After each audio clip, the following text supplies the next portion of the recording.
tayo dyan sa Kalentong, Mandaluyong. Alamin natin na ang kamusta na kaya ang bentahan ng mga bilog na prutas. Paputok, torotot dyan sa Meron bang Kalentong. paputok, ha? Saka wala. R6, Sherwin Alfaro. Yes, Katina, dito nga sa bahagi ng Kalentong Market ay abala ang napakarami. Madilim pa lamang kanina na namimili na para doon sa mga ihahanda nila sa bisperas ng pagpasok ng 2026. Dahil sinasamantala ng marami nating kababayan, yung marami pang nagtitinda ngayong araw dahil ang pamilihan ay hanggang bukas na lamang ng hapon at magsasara na maraming palengke at mga tindahan dahil nga sa paghahanda rin. Dahil bukas ang medianoche.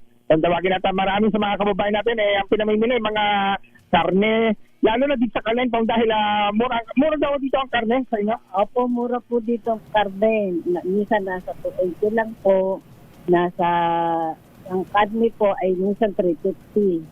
So hindi umaabot ng mahigit 400 kasi marami sa ibang palengke nasa mahigit 400 piso ang presyohan ngayon ng karne ng baboy. Ay, hindi naman po. Mura po dito ang Kaya karne. maraming nananamantala na dumadayo dito sa Kalentong para mamili dahil bukod sa karne, marami din natin na namimili na ng mga prutas, sa bilog na nakahilera nga dito sa kabaan ng itong Kalentong.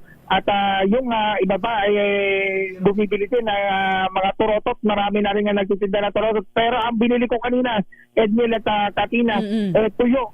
Napakamura ng tuyo. Magkano? 100 piso, 1/4.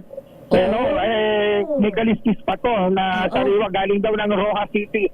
Alam mo yan sa Rojas City sa Capiz, napakasarap ng kanilang tuyo. Hindi masyadong maalat.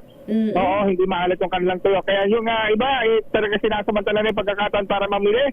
Ngayong araw na to, makikita mo naman yung ating mga pamilihan, lalo na dito sa Kalentong sa Mandaluyong, napakasigla, napakarami ng mga namimili at talagang ito na yung oras para nga paghandaan yung mga ihahandaan na. Kayo ba, namili na kayo?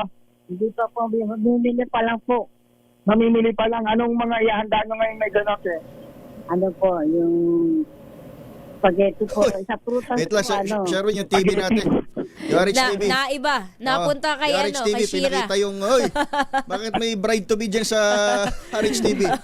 Ay. Nalakad si Natay. Ay. Mamimili pa lang. At ang ihanda niya is spaghetti. Alam mo, spaghetti. Hindi pa rin nakakaraos sa spaghetti mula nung Pasko. Bagong taon Pangat. yan. Oo, mag-spaghetti ulit. Ano po, ang panata niyo po ba ay mag-spaghetti ulit sa 2026? Pansit naman. Pansit naman. Ano, kawawa naman yung mga bihon at kanton, hindi napapansin pag ganitong mga okasyon, no? Opo. Kaya, no, so napakasarap pa rin na maganda siyempre ng spaghetti dahil yun yung paborito ng mga bata. Pero yung pansit at yung mga pampahaba ng buhay, kung tawagin long life noodles, available pa rin po dun sa mga nais na magluto ng pansit. Mura lang din ang mga sahog at syempre medyo may paggalaw lang ng konti doon sa presyo ng gulay at yun din, ramdam din yung paggalaw sa presyo ng putas lalo na ngayong araw hanggang bukas bago matapos ngayong araw ng pamilya para salubungin naman ang bagong taon.